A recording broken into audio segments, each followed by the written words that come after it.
have the privilege of hosting an exceptional guest, a visionary leader who is playing a crucial role in shaping African innovation.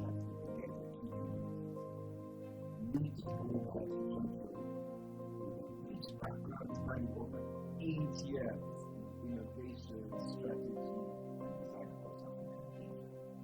Olga embodies a spirit of entrepreneurial dynamism and creative problem solving. She currently serves at Future Africa, a pioneering venture that invests in global leaders who are uniting Africa's market and solving continent's most significant challenges. Featuring at Future Africa, Olga designed and manages transformative programs that offer capital, coaching, community empowerment. So, that's your stability as a good journalist. So one such program is the one that she's currently running, which is Accelerate Africa Initiative, which she operates in conjunction with Prosper Africa and US's White House Initiative. Before her tenure at Future Africa, Uganda, where she established microsystems innovation. She was also the CEO of the Innovation Village, who, by the way, behind this podcast, creating innovation challenges and fostering open style collaboration, all while preparing talent for the future. And really asking you, you're very passionate about talent and work, so so, without further ado, ladies and gentlemen, it gives me great pleasure to introduce a true powerhouse of startup businesses. Pressure. Welcome to my village. How you doing? Very overwhelmed by everything that you said, but yeah, let's see if this the next couple of minutes or hours will translate into that. Yeah. And I think let's start. This is like on paper what we would say about it, right? But how would you describe yourself without Too much English. I think, or I know, I've come to discover the word journalist. So my journey has not really been a conventional straight line. It still isn't a conventional straight line, and I think I sort of like it that way, at least for this phase of life. So a friend of mine, Coach Mr. Francis, shout out to Francis, gave me a book called Rage, because I asked him the question, why is it that like I have so many interests and like I'm very passionate about so many things at the same time? Is it because like there's something wrong with the wiring in my brain? Why is it that I can't just like specialize in something and maybe build depth and dig deeper into that? And it's like, oh, it's because you're a journalist. I'm like, what's that? So it's like, he gave me the book Range and it's like, go read it, you'll find the answer in there. And once I read that book, I was like, oh, okay, so I'm not crazy. It's actually a term journalist. So I could say this, I discovered that I had a lot of interests from, I guess, the time that I got back from my adventures looking for work and finishing school in Asia. And I was very passionate about how I could use everything that I learned to put it somewhere to good use. So typically here when you're starting your first job or so, people are like, oh yeah, you can work at a bank, you have an engineering degree, you can work at a telco. And I'm like, I don't think those places are for me because I'm sure I'll probably get fired like the first couple of weeks, because like I'm very I don't like sticking to like the rules, right? I want to yes, exactly. I'll be a definitely red pill guy.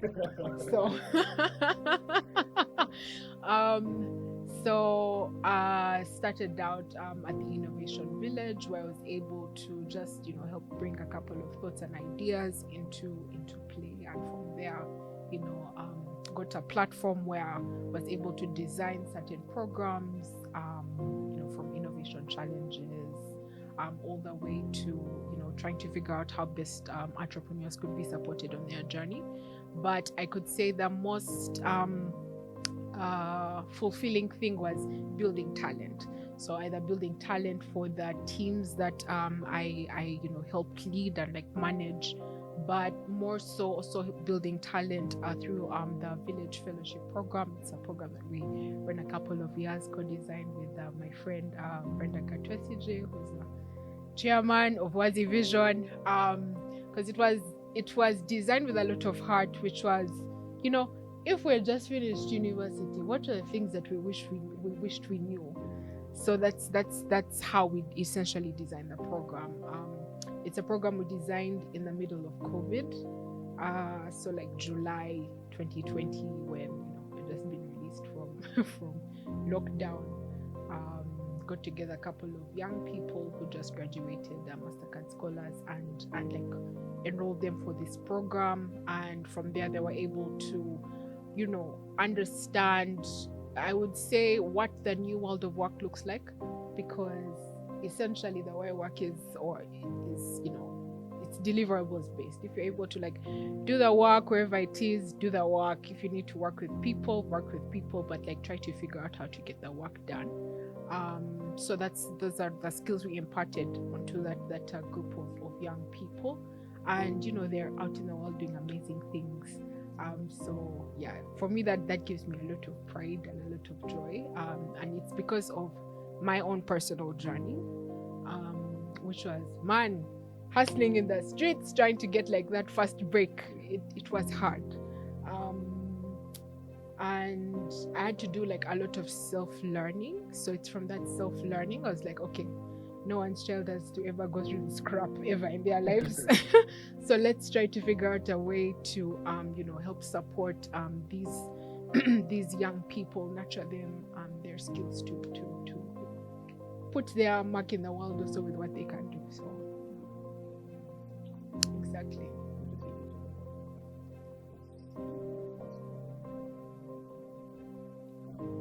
Oh, it wasn't my first. It was actually my second last or so. Yeah. My first one was, I think, Hack for Refugees in 2017. Yeah. It was more of an innovation challenge. So that's when we were able to figure out how to do like that innovation challenge, challenge-driven accelerator sort of model. So it was in partnership with UNCDF, Dan Church Aid, and Masikor. Forgetting the other partner. A good memory. So yeah, so it was essentially, how do we help people who are getting onto their innovation journey or trying to figure out new ways of solving problems and walk them through a journey, while at the same time, giving entrepreneurs a platform so that they're able to solve these people's problems. So essentially that evolved into many other programs thereafter. But like I said, my heart is really in the younger people, nurturing that young talent, because they really need like a platform to like get things done, and an opportunity to demonstrate their skills. Yeah. So most people would say that you're thinking about you coming coming trying to do something. So I want you to slow down to tell us about you starting process and what's happening in the space specific process. That's a very good question. I tried to build something on my own.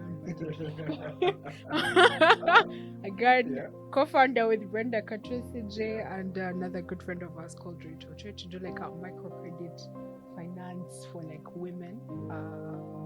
Starting off with we did like a small pilot in markets, which did very well, to be honest, like for the first 2 months. But because we all had full-time jobs, and it's a very operations-led business. yeah, so we're like, okay, this is not easy. Either one of us has to quit our jobs to do this full time because it's not like a side hustle, sort of like a business. But I think sometimes in this space, it's about time. I think that in itself, I could say, is because with all these different like experiences that I've had, having worked at an innovation hub, fast growing startup, VC farm, I think now I'm able to see things from different facets. So I think sometimes it's a timing thing. Sometimes you might just need a little experience from somewhere else so that like as you get into entrepreneurship, you're a lot wiser.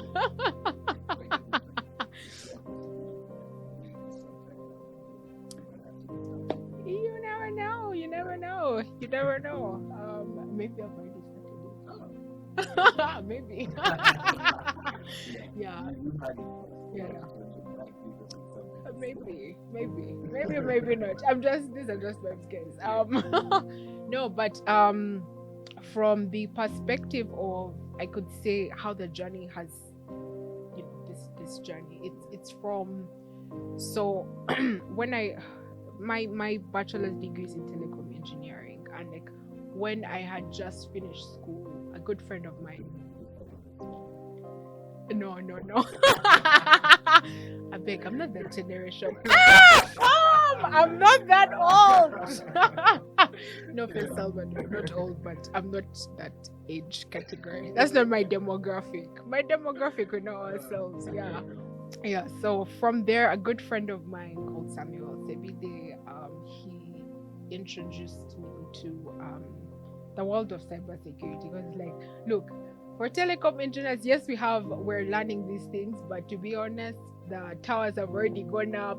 The jobs which were advertised at the time we're coming for school are not being advertised anymore. So maybe it's good to just get onto the next curve, which was cybersecurity. And of course, university gives you the opportunity. You have a lot of time at university.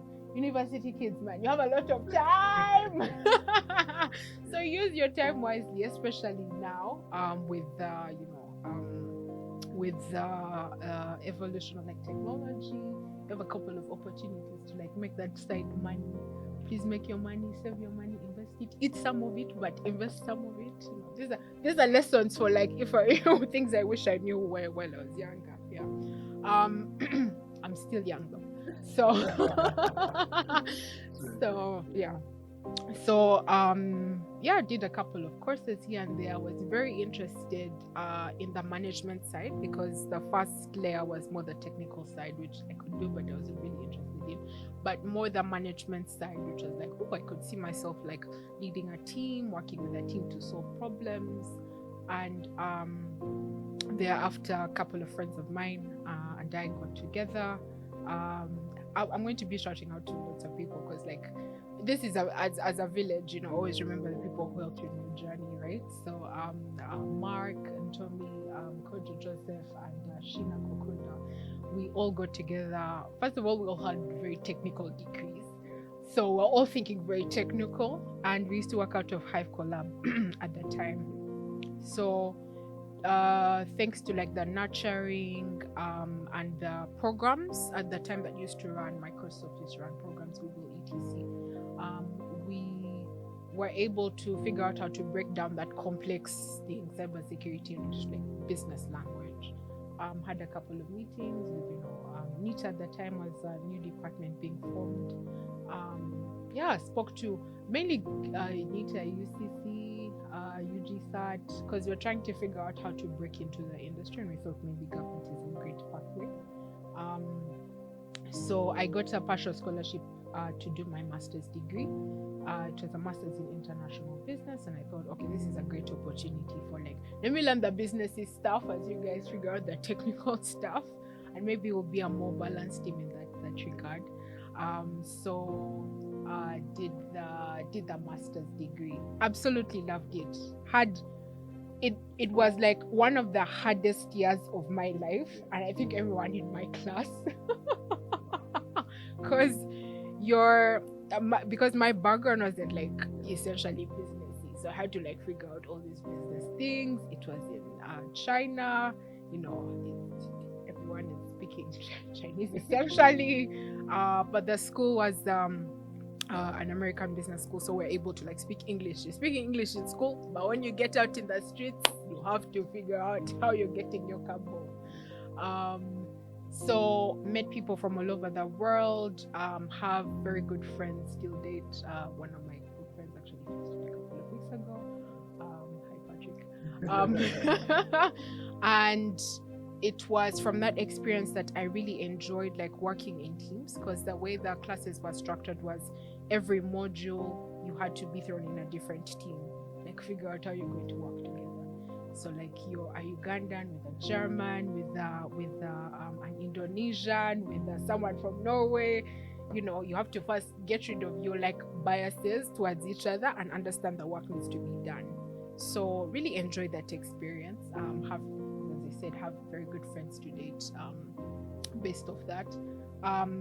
But it helped me learn how to put together like proposals, because again the style of class was they give you a challenge, read 20 pages of it, Harvard business cases, and you have to figure out the answer for the case. And it's not that the answer is wrong, because there's no wrong answer, it's just the way that you present it. You do a huge presentation on like, oh, this is how the business should have done this, like, but it helped me think in that sense. So here I was with my very technical like background, and then there's a business thing. And like every time I talk to my career as specialist, they're like, okay, what do you like? What do you want to do? I'm like, oh, they don't speak about like business. And then I'm like, and the other thing is this other very technical thing. I'm like, I don't know what to do with these two things. And then yes, I think so. I think that was more or less like where the journey started, if not even earlier. But I think this is the time where I was like, okay, how do I bring the business skills with the technology in order to do something? But what I really liked was the working with people side of things, and like trying to figure out how to get different pieces of knowledge together to solve a problem. And I think that's something that like I've carried on with me.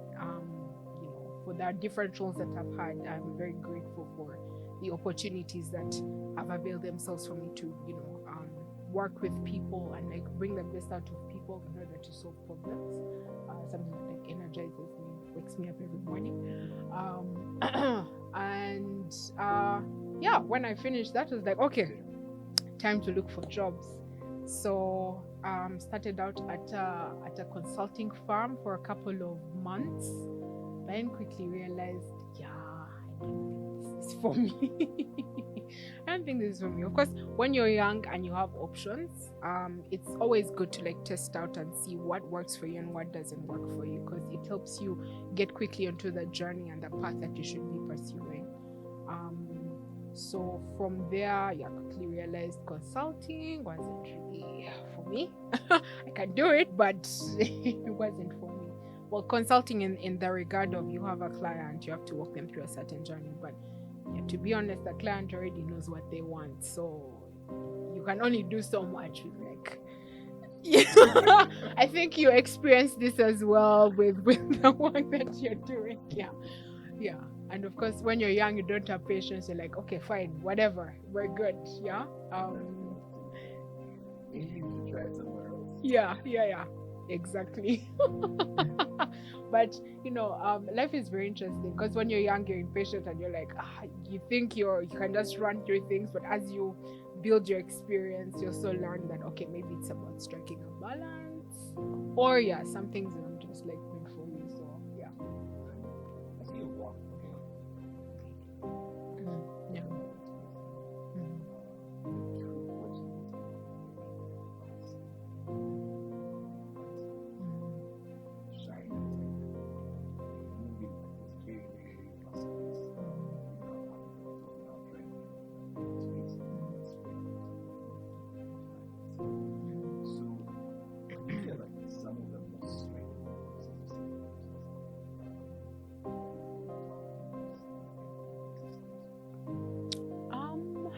Differences, I wouldn't really say they're that glaring differences in my opinion. I'm sure there's other people who are much more professional than I am, can dispute that. But I see a lot of similarities.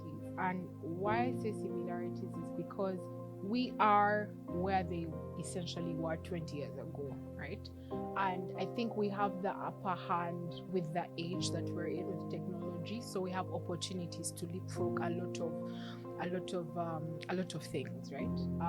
I think for Africa, one of the most clear examples of what we leapfrogged was for the financial systems, mobile money, right? Using a mobile phone in order to access certain financial services. On their end, at least at the time I was there, and also one of the projects that we got to work with at Intel was they were trying to figure out a way how to sell, more desktops and more, laptop devices to the Chinese market, especially the SME market. But the more we did the research, it uncovered that they were going to fail. So they needed to focus more on the handheld devices, either the tablets or the phones, because China sort of leapfrogged that desktop era into phone era. So whatever it is that they needed to do, they needed to make their microchips faster and better to serve that market, right? So I think there's a lot of similarities in that regard. Of course, population sizes, to say the least, right? The one whole Africa equals one China or one India, right? But I think where we have the upper hand is the population. So Africa is a very young continent, very, very, very absolutely young continent. I think the median age across the continent is about 16 or so. So what that means is the number of people who are 16, like if it's a distribution curve, the number of people there are as many people who are older 16 as they are younger 16. So that's a very good opportunity for not just a production market but a consumption market as well. So what that means is that it presents a lot of opportunities for I'll give the example of the creative industry, for instance.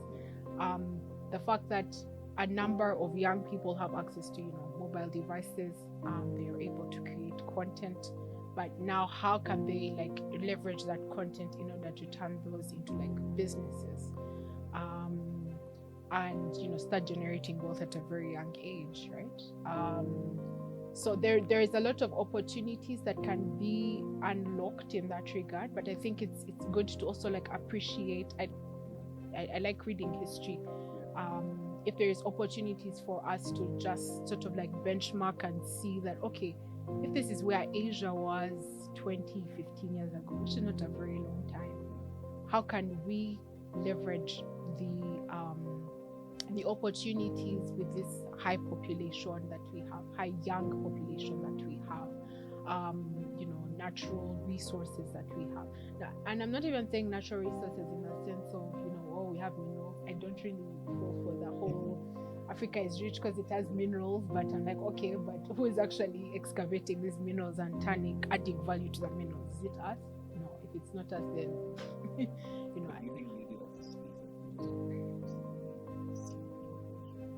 definitely.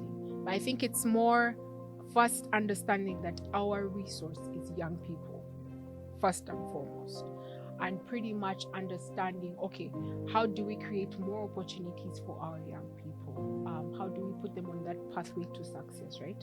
The example, let's just brainstorm through the example of minerals, for instance. If we know that things like virtual reality, AI are coming up, how many young people can we train maybe to get certain skills so that when it's time to excavate the minerals, we have 50 guys who are good at VR that can help us figure out where the minerals are located, right? Using geolocation or whatever. So there is opportunities to create redundant opportunities to create opportunities for young people. But I think it's first understanding what needs to be done. If it's and not necessarily looking at the natural resources as the end game, but how are we positioning like our young people, to be maybe like there's a time when the whole petroleum oil engineers thing was like a big thing a couple of years ago. Go and do oil, go and do petroleum. I remember my mom was also in that was in that petroleum mix, right? It's the same thing with the telecom mix, right? The telecom engineering mix. But I think it's about understanding how those waves are going to pass, but then how do we continue to position young people for opportunities to create and add value? Yeah.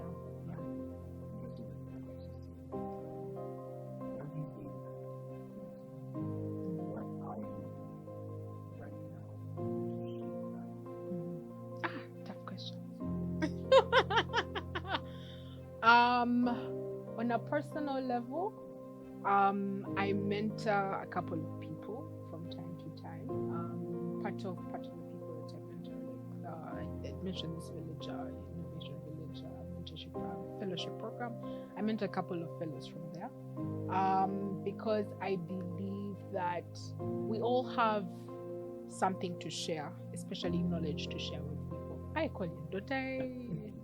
I send messages from time to time asking how you are, how's the journey going, because I think it's great to share what you have. There is my personal faith. I believe that giving it's more powerful to give than to receive.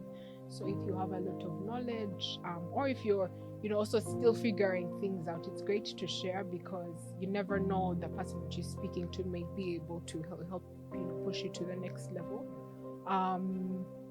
I think that's mainly what I can do. Like, I'm available to help people the best way that I can with the knowledge that I have, make introductions to people that I know within my network. In the roles that I play, always very intentional about like mentoring my teams, coaching them through their career growth. Just being a listening ear. And also with the work that I do, I put a lot of heart into it. So like when I design programs, I'm like, okay, what is the impact that I want to see from this program that I've designed, right? I also admit I'm not Jesus. I can't be I can't be everyone's savior, but at least for those that I save, I know that okay, if we're able to save this number of like entrepreneurs or startups, they'll be able to create X number of jobs, and it's like a whole spillover effect. But yeah, I think that's what I essentially do. I guess one of the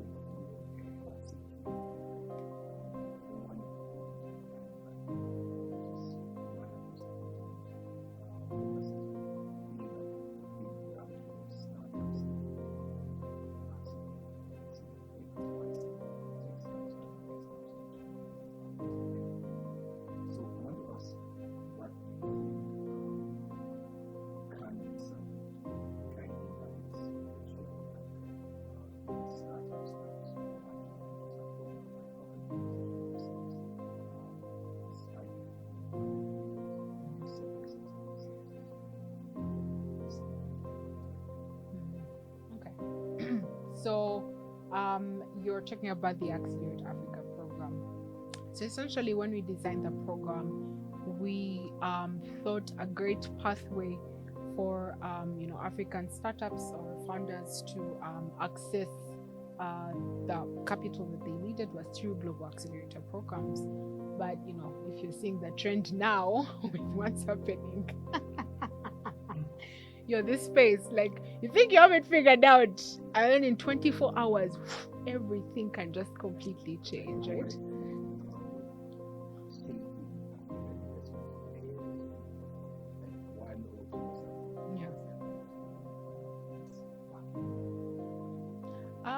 Not necessarily back any money. I think it's just it's also like good business, which is you stick to what you know.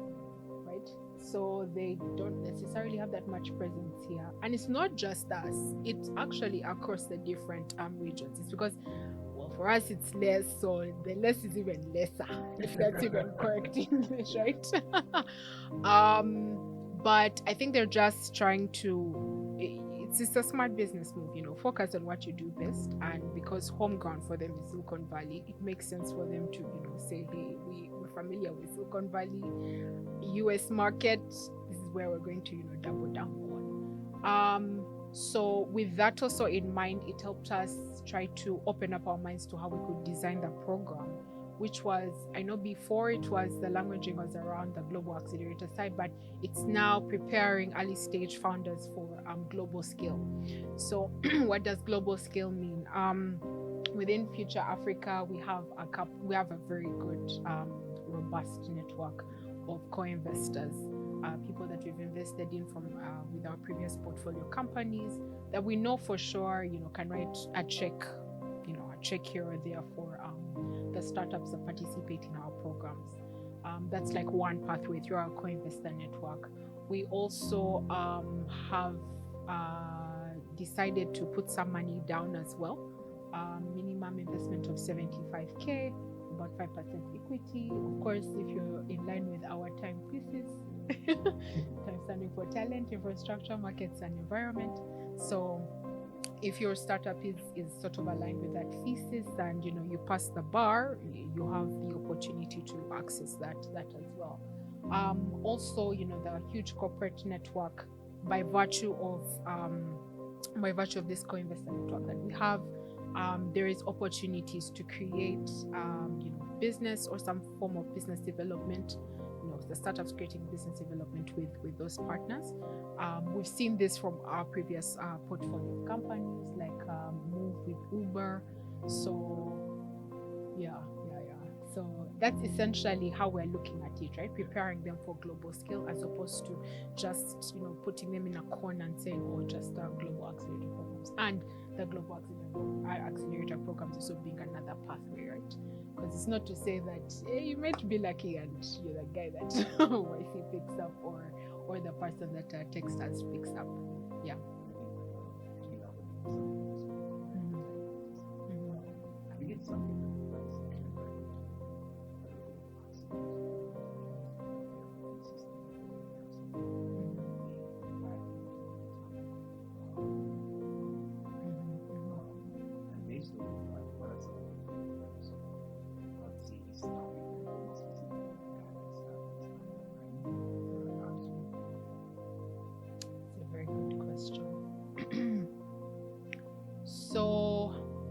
the way we look at it is, or the way we look at the way we do investing is essentially in 5 buckets. Storytelling. So is your vision really big enough, or is it just still in Kampala? Right? Is your vision big enough? Can you tell a compelling story around that to someone who can write your check, right? So that's storytelling. There is team. So team is very important. I think team is it's up there, because if you're solving a problem, it's not that you necessarily have to have the technical know-how to do so, but your team must demonstrate that you're on the path towards, doing that, right? Are you a failed entrepreneur? Have you failed and failed many times, right? I think it's a good thing because it shows you're resilient. I mean, you haven't run away to, start going to a corporate job or whatever, and you're still at the hustle, which is hard. It's hard. Like, entrepreneurship is hard. I really admire startup founders because I'm like, you guys, like, even me who's on this side, I'm like, today was a hard day. But then dealing with customers, dealing with system failures, dealing with terrible feedback, dealing with your team as well. It's it's everything everywhere all at once, essentially, right?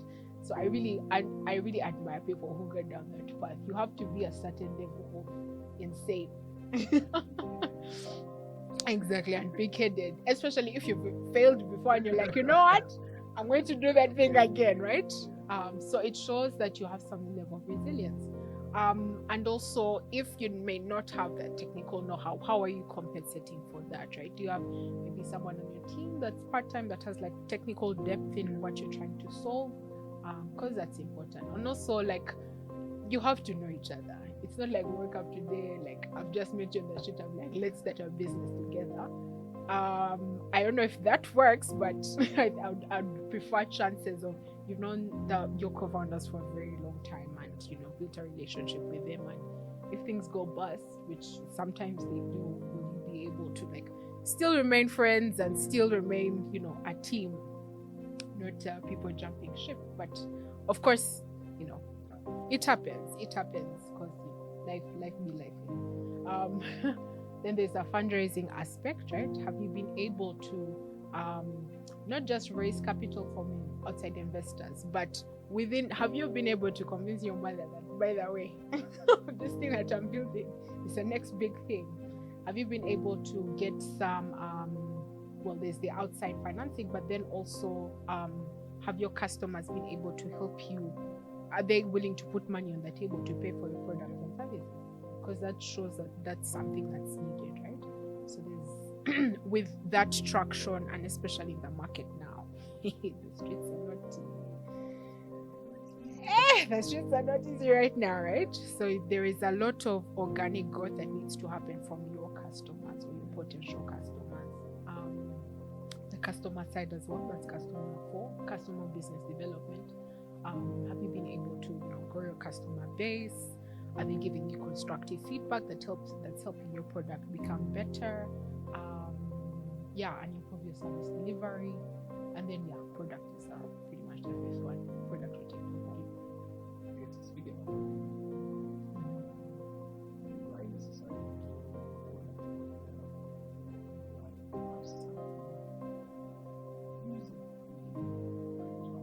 Facebook, it's probably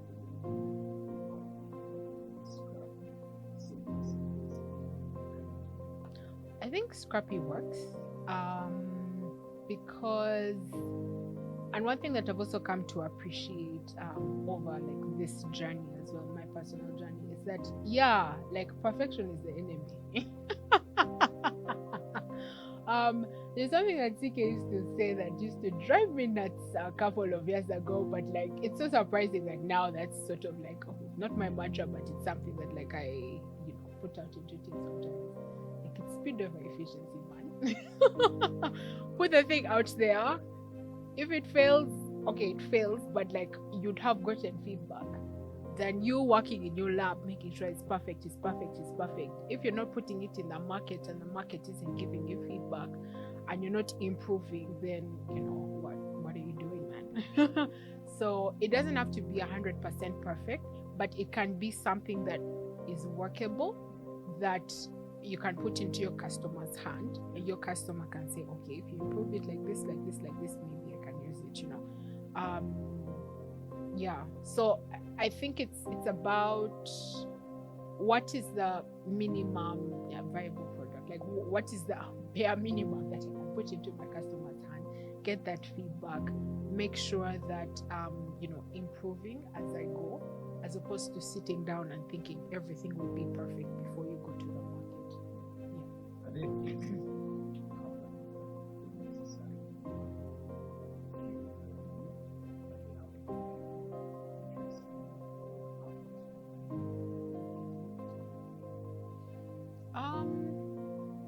Yeah, I think so. It doesn't have to, like, it's always, and this is why these five things, go together, right? Like, what is your vision, right? Is your vision to, and, I think for that vision side, it really depends on the person. Because there's some people who are doing very well, but are not like scaling like crazy, right? And there's some people who are scaling like crazy and doing very well, right? So I think it all comes down to you and what you want to do, right? Do you want to be a platform that only serves maybe a very small market to prove that it works, and maybe someone who has more money can buy you out and like scale it, right? Because I think that's more of like it's a you sort of question, like what is your vision as a founder? Is your vision to be exited by acquisition? Is it that you're building something that essentially can be merged with someone else? Is it that you just want to be the preferred partner for like a very small niche market? Like, I'm building this logistics thing because I just want to work with Coca-Cola only and no one else, right? It's a question that's really best answered by the founder. But I think also why I particularly like this program and like the way we've designed it is to give exposure to those who've already done it. So we're pairing, the cohort with alumni who've gone through these programs to share their own journey. First of all, going through the global accelerator programs themselves, but also their businesses. How have they been able to grow their businesses? How are they faring in this very tough this very tough downturn. So it's I think we learn. The more we do, the more we learn. So I think that's just a general appreciation of entrepreneurship and the innovation journey. Yeah, you learn by doing. It's a real baptism by fire. It's not just theory or like, oh, if we do this, like do it and then see, right?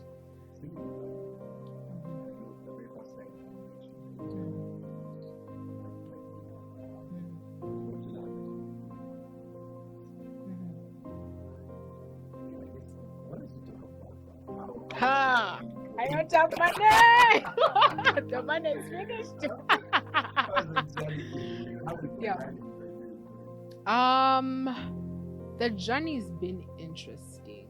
I think the time that I was doing it, I'm not very actively doing it anymore because sort of changing certain priorities.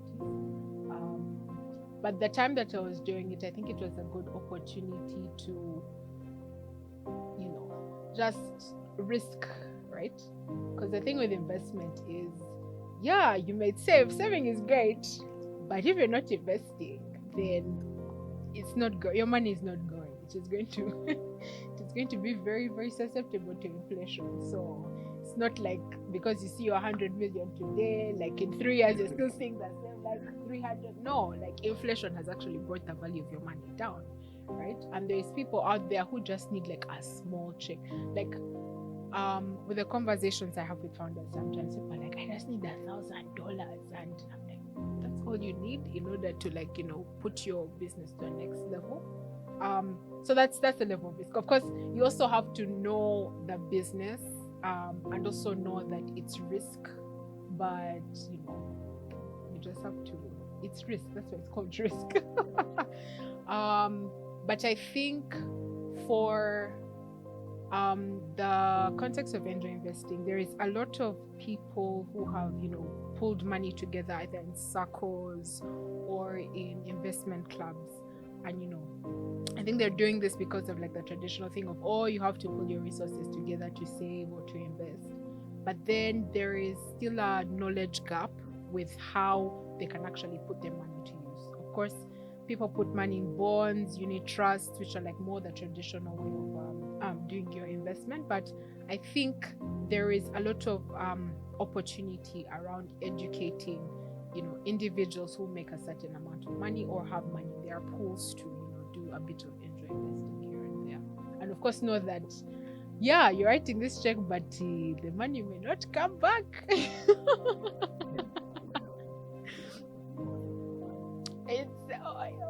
Sometimes it feels 1 out of 1,000,000, depending on the economic conditions. Yeah. So, but it's, I don't know. I guess there was a part of my life where I was like, what's the worst thing that could happen, right? Of course, now these days I'm a bit, I'm a bit older and like more responsible, but like, I think my mantra is like, what's the worst thing that could happen? If it's not death, then let's try it and see. Of course, when you're a lot younger, you have time and you have the leeway to like risk and try out a couple of things. But of course, the paradox of when you're younger, you don't have that much money, therefore you're not able to do so many things. But I think it's about knowing what your risk appetite is and saying, I can't invest more than $2,000, or I can't invest more than 3 million shillings. Like if it burns, at least that's money that I won't miss, right? So that's how you can start out, and then essentially diversify, your portfolio. Say, okay, I'll put some money there, and yeah, the startup is able to go and raise, then you'd also benefit directly. Yeah, but also investing time, because there's different things that you can essentially invest, right? So you can invest time, spend time with founders. Yeah, like the entrepreneurship journey is it's like very isolating. It's very, very isolating. And sometimes just having a coffee with like a founder asking, hey, what's up? How are things going? And they tell you what's happening. They're actually unloading a very heavy burden off them. So giving them a listening ear, giving them a bit of advice, and just saying, you know what, just try 2 more days and see if things will happen. And you never know. The universe is very funny. I believe like sometimes people come into your life at certain periods of time just to keep you going. So yeah, sometimes you just need to tell the founder, just keep at it for like 2 more days, just 2 more days. I'm sure something will change. And sometimes it changes, sometimes it doesn't. But I think the fact that they have someone to like speak to, yeah. So there is that element, and also social capital. I think the most the most important capital out there outside of money is social capital, because social capital helps you fall back on times where you're like, okay, the startup thing, I'm tired. Let's put it in a box and put it somewhere. Yeah, it's not giving. What you're it's not giving. Yeah, it's not giving. So let me first put it in a box somewhere. Maybe go in like work, offer consulting services somewhere, and then maybe when I'm feeling it, I'll come back and pull back this box. But social capital, I think, is the most important capital outside of financial capital.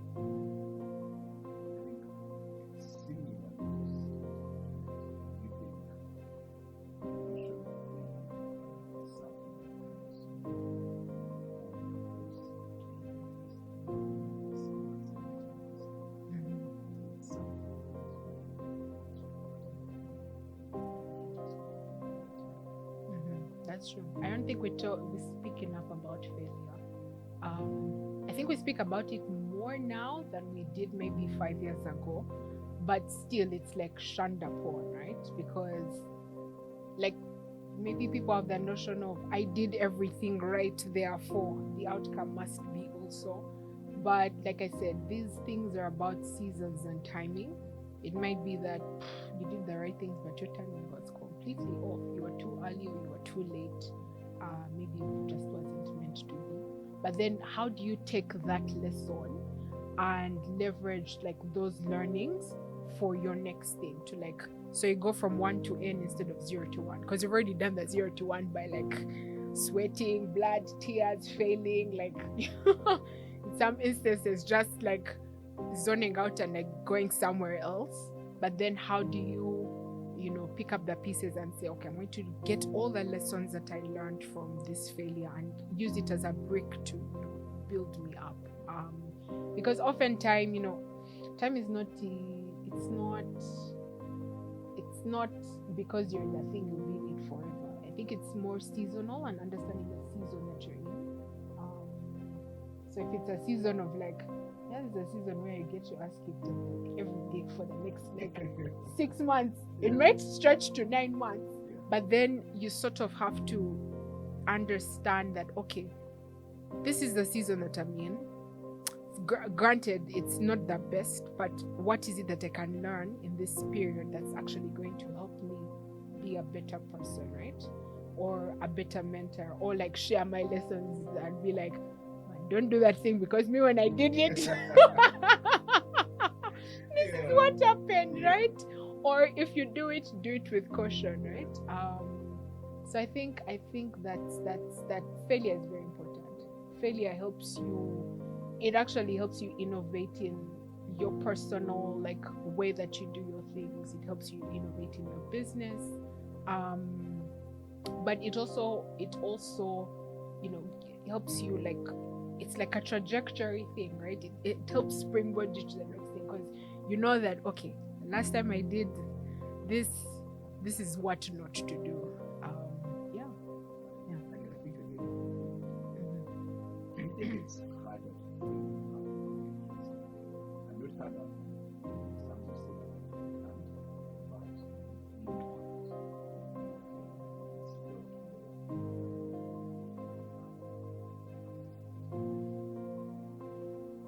So I think that's a very good question and a very good concern. I think it's also something that maybe holds back people from venturing into this crazy world. But I'm very curious to hear from your perspective as someone who you started your own thing at Wape, but like you have the global experience having worked at Andela for some period of time. So I'll let you answer the question first. I think it's definitely hard.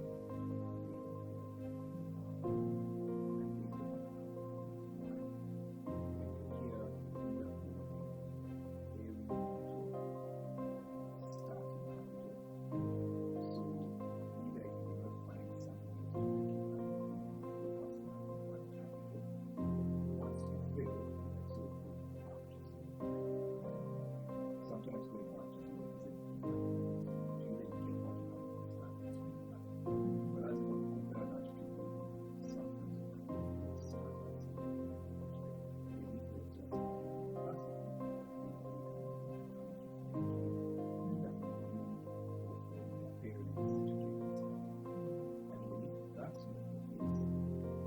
when they grow, it's sort of like so I think one of the biggest fears I tried is to And these are very valid concerns, by the way. But I think if we compare like the way these two ecosystems are at, like we're still at very nascent early stage, to be honest, right? But their ecosystem is much more developed. So I think it's comparing oranges and onions, essentially, like even out of the However, I think it also falls back to a couple of things that I said before, right? Which is one, the need to, I like that you touched on the available capital, someone writing like a small check. But I think it falls back to, are we building enough pools of angel investors, right? Because we do have people who have some amount of money. There's like people who've retired and they're setting up real estate because they can see that's much is in there, right? But when it says startup, you're like, what is that? The technology? What is that report? You're working from where? The cafe? Where is your office, right? So, so I think there is an opportunity to build knowledge gaps in some of those areas so that that capital can be readily available. And again, it's learning. We're learning and we're on this journey. But then to the most important capital that I said being social capital. So I believe that as an entrepreneur or as a founder of your own startup, if you're on the path of building a legit startup, not just a startup and you just show up at events saying I'm a startup founder, what do? You can't even articulate what you do, right?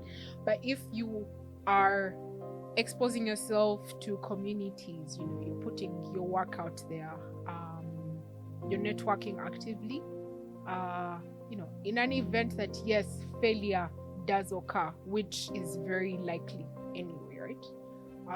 I think it's about looking within your network and understanding, okay, who actually has my back to be like, man, do you have like a side hustle that I can be doing to bring in the income just to give me that buffer to get back on my feet, or because you've already built the skills. Essentially, the way the entrepreneur, I would say, the entrepreneur path and like the employment path, they feel different because like here you have to be the HR guy, the operations guy, the tech guy, the customer service guy. Like you are building yourself with so many skills at the start.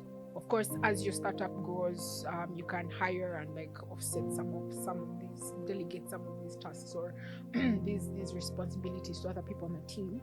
But because you have a very good understanding of the different things that need to take a business or startup to the next level, chances are someone has been seeing your work. That's why it's very important to build that social capital, that network. Someone's been seeing your work. There is something for on that Bible, you have not because you ask not, right? So if you don't ask people and say, man, things are hard, I'm sweating, I have no food, I don't know how to go about this thing, can you help me? So if you're not also asking for help proactively, people think that, oh, you're building your startup and they think you're good, right? So I think it's about being very vulnerable enough with like people that you trust to be like, I'm struggling, I need a job, at least for this season, or I need a job, period, because I've killed the startup, right? There is people who are looking for good talent out there. Good talent is always on the move, and it's always appreciated where it needs to be. So yeah, I could say always be intentional about building a social capital, having that network so that in case anything happens, you have that safety net. That is your safety net essentially. The village is your safety net. Yeah.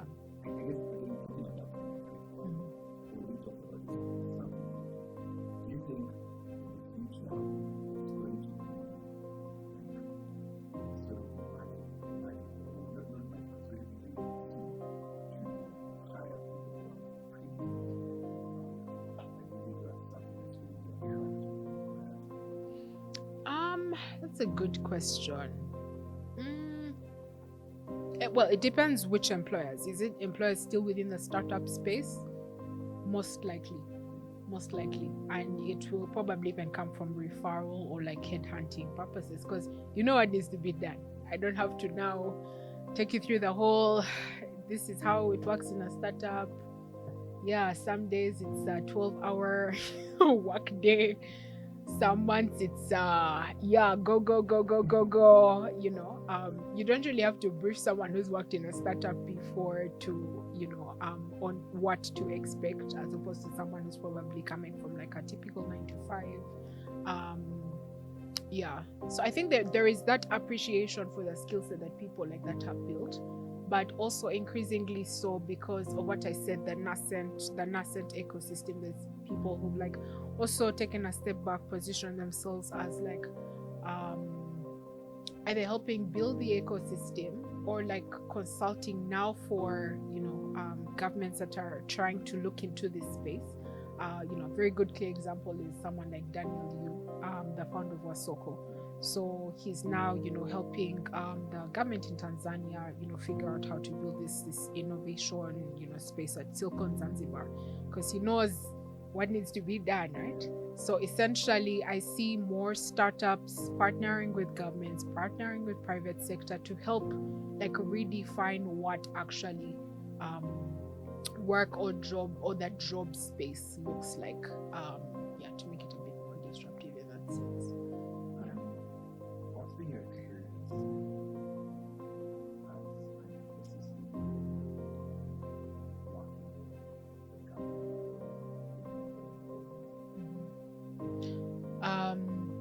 in which timeline?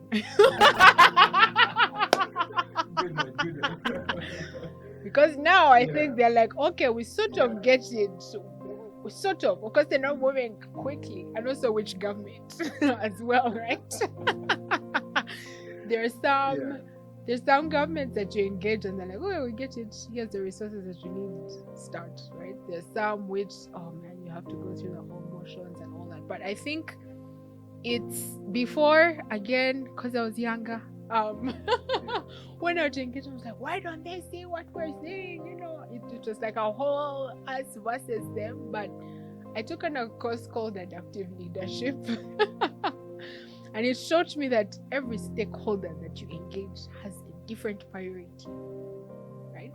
People have different priorities. So for you, because you're an innovator, you're in the space, you know what's happening, your top priority is to disrupt things and like create opportunities. There's maybe not necessarily. This is actually to create an enabling environment, but they don't know how. Well, that's what they should be doing. There's what they should be doing and what they're doing. So a whole other conversation. But I think increasingly so, there is that need to understand the pain point of your stakeholder and like meet them where they are at, as opposed to talking to people from your high horse, who is just like, well, this is what you should be doing. But I think increasingly you're seeing that the engagements are starting, right? The past two budgets, there's been a line in their digital transformation. Of course, it could be things moving, but the fact that it actually got on a line, it's there, right? Low key, like ministry, science, innovation, not ministry, it's a department now. Science and technology, yeah, it's STI. It's a department, yeah. So just a few weeks ago I saw that the banana production thing has been okayed, right? So of course it's the balance between the political, but then also understanding that we're a young country, people need jobs, people need to have some form of livelihood, so at the end of the day they're able to pay taxes. So if you're not on that pathway or creating opportunities within that pathway, it's working against yourself, right? A number of ministries now, they're starting to have engagements on like this innovation thing. Not ministries per se, but like departments, agencies, like the central bank, for instance, having set up the regulatory sandbox, right? Whoever at the time I was at Wave, like that was the first startup in the regulatory sandbox, and it was a learning journey, right? It was a learning journey for them, because they're like, this startup thing, how? But you walk them on that journey. Right now, it's like every other week they're issuing a license to a fintech, right? So it's understanding and appreciating where your stakeholder is and their mindset. But then how do you walk with them on that journey towards what they're trying to achieve and what you're trying to achieve too? So yeah, slowly. Of course, things could have moved a lot faster, but yeah, it's a slow progress. The slow but sure we'll get there. We'll get there. This is while I stumbled.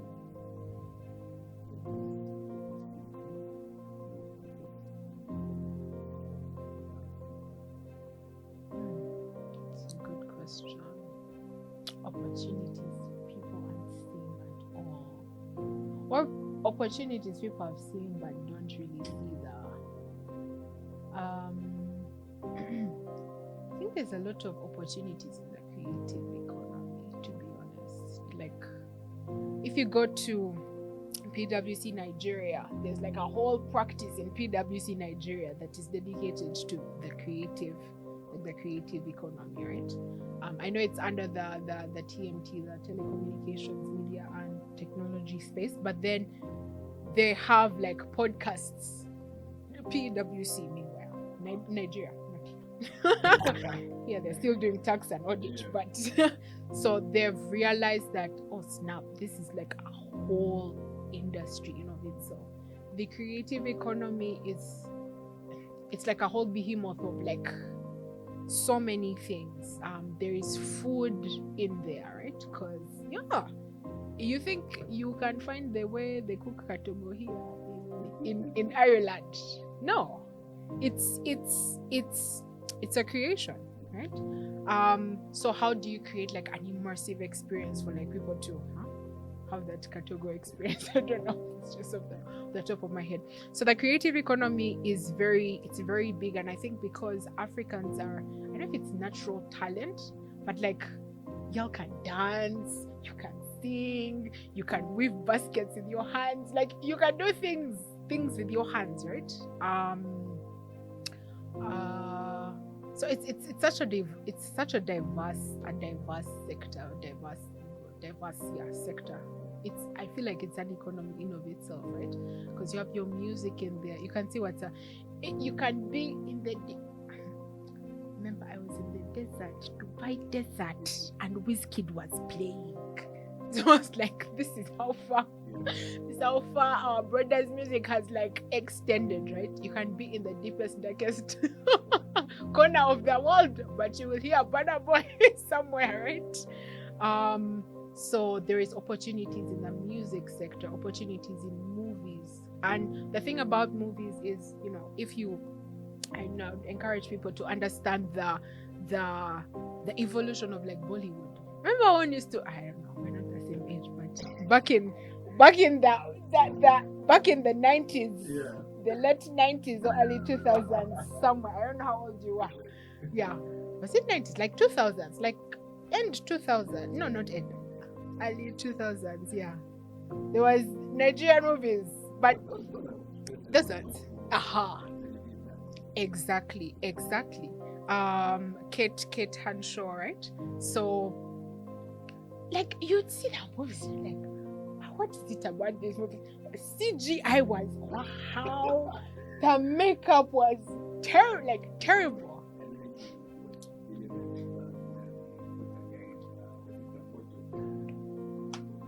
There you go. And people are like, "Bumted the chupa." But like it goes back to what you said, right? MVP or perfect product. It was not perfect. Bollywood was, rather, Nollywood was not perfect at all. But because it's Nigerian market, Nigerians are in the diaspora, they're like, we're going to watch our things. We're going to, But like, look at Nollywood now. It's on Netflix, right? They have series. Like, whenever I see a new like Nigerian thing on Netflix, I watch it because I'm like, okay, sometimes the acting is subpar. It's not the best, but like you see the cinematography, you can really see they gave these guys budget, right? But it's because it started from somewhere. But just picture in one Nollywood movie or in one movie, the people that are doing the makeup, the people that are doing the costumes, the people that are doing the hairstyling, the people that are, directing, the people that are like, I don't know, giving people cups of, thank God, cups of coffee haven't Starbucks hasn't appeared on, right? They're giving people cups of coffee. There is so many jobs that just one movie can create in that regard, right? And also it's like original storytelling because you are driving the narrative, right? I don't know if you know the African proverb, the lion the story glorifies until the lion learns to write, the story will always glorify the hunter. So like when you see Hollywood African Hollywood like African movies, it's like, they're speaking what? Like you hear the accent and you're like, yeah, it's like they're speaking African. What language is that they're speaking, right? Exactly, something close. But when you are driving your narrative, it's you who's telling your story, right? It's you who's giving people like the history, the literature, etc. So the creative economy for me is like it's a big one. And because of technology, the access with phones, I okay, it's not that I believe everyone can be a content creator, but there is more people that can create content and drive their own narratives, okay, which can be detrimental sometimes. It can be detrimental. Of course, with technology, it's not always exactly. Yeah, it's always, yeah. So there is that huge opportunity. Yeah, as well as like the usual agriculture, but not agriculture in the sense of agriculture is the backbone of the economy. Agriculture, no, it's like what can we do if we like, I don't know, mixed coffee with like, I don't know, something else, like to create new products and then have those so it's like value addition, but then scaling that value addition, right?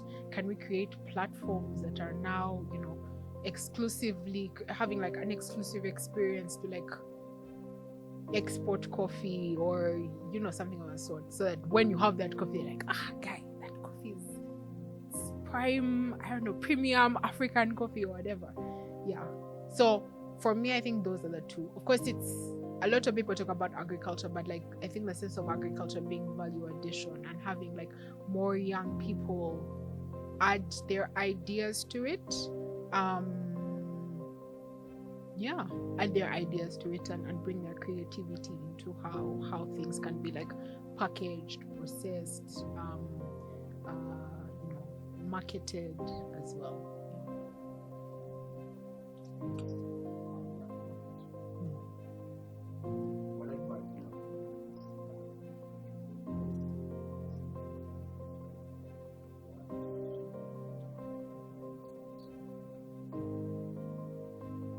Aspiring entrepreneurs. think you have to first ask yourself that question. It's a very hard question to ask.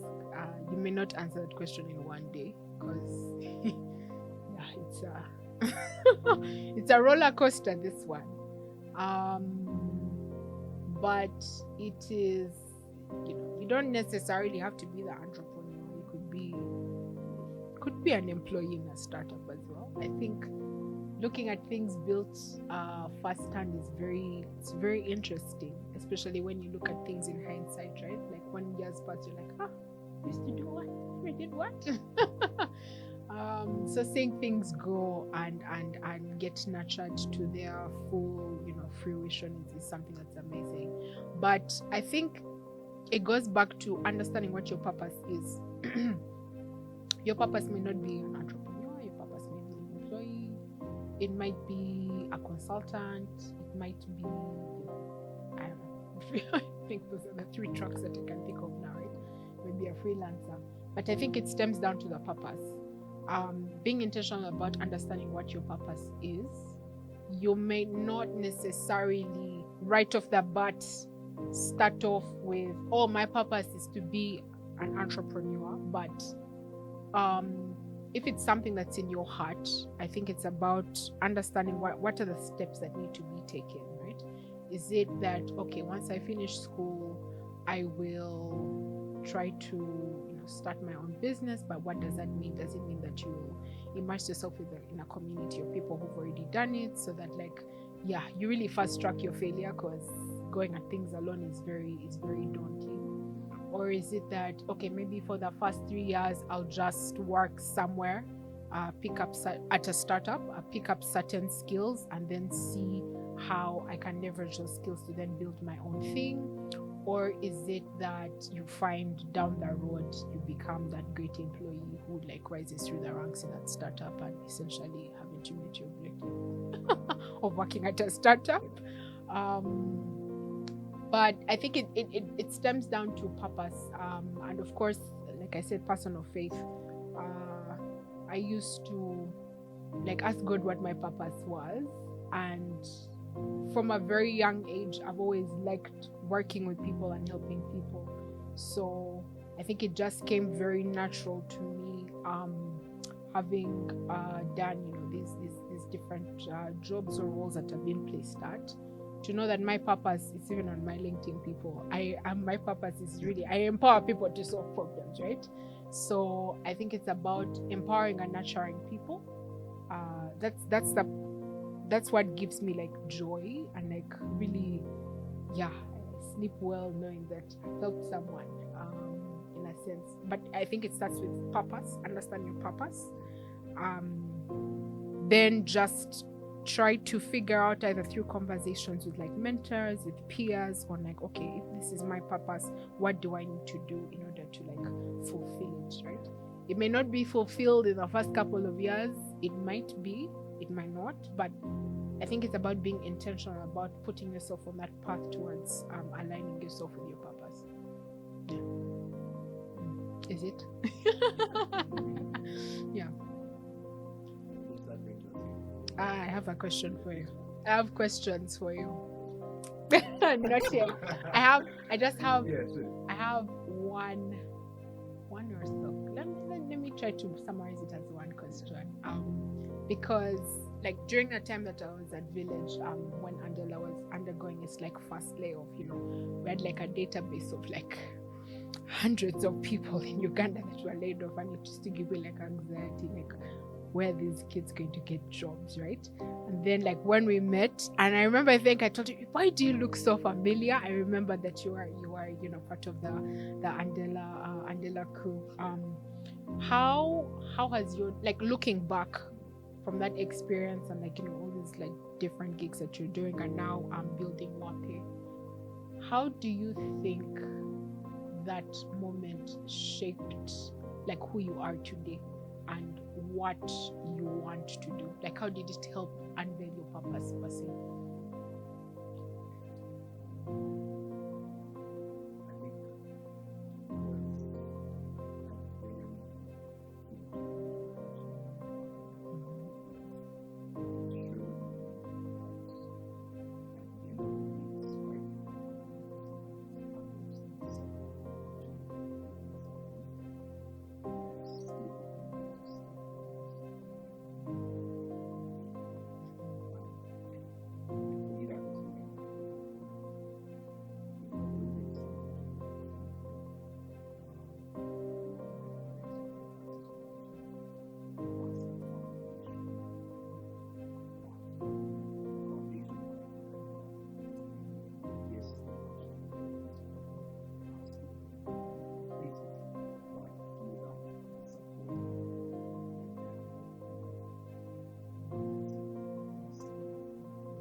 Yeah, Yeah. I guess. Thank you very much.